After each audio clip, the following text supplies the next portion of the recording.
Hi, I'm Elizabeth Gordon and today's day 23 of my stretch video challenge.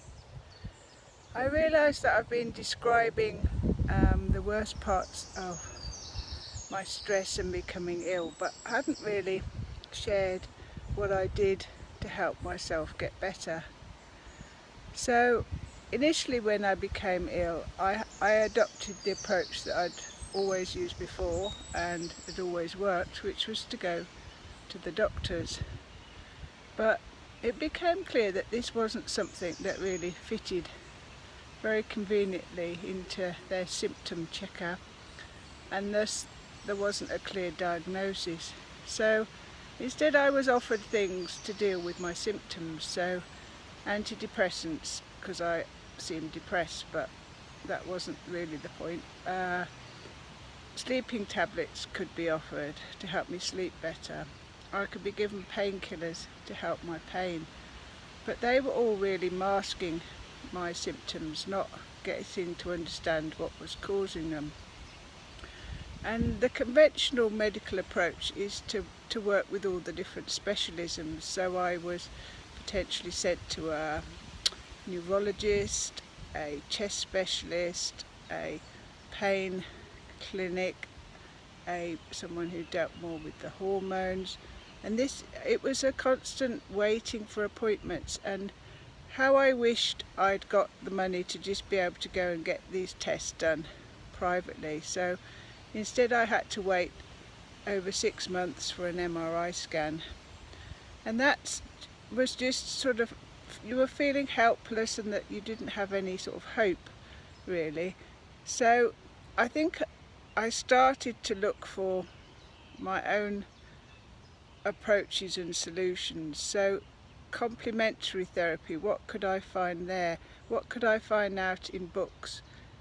There wasn't really a lot of books available at that time because this was 1998, and the only ones that really seemed credible were the odd one that was written by a doctor who'd developed ME themselves. But when I went for my first appointment with a nutritionist, it was really wonderful to be treated as a whole person, to look at my symptoms holistically and try and get a sense of what might be going on in my body. But I was apparently very sensitive to lots of different foods, so I went on a sort of exclusion diet which didn't seem to allow me to eat anything that I normally ate, even though they were perfectly healthy options like peppers and tomatoes. And then I really expected, a great transformation from doing that, but of course it didn't happen. It took a lot longer. I was given different supplements.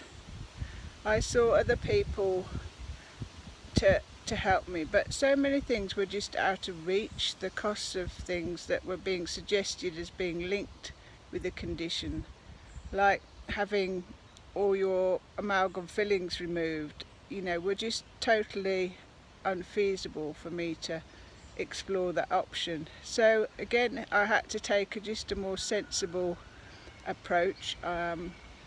I tried to sleep better. I took some herbal sleeping tablets to enable me to at least get some good quality sleep during the night.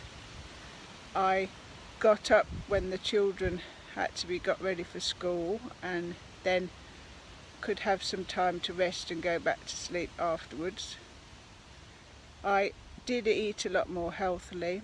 It was nice when the children finished school to just go on a little walk and be outdoors. That was really nice, as long as the youngest one didn't try and run off, because I didn't have the energy to chase him. So it's all those very simple, sensible approaches that I really had to take, and with a lot of resting and pacing myself, I did start to get out of that deepest hole of being ill. And that's where I'll leave it for today. Bye.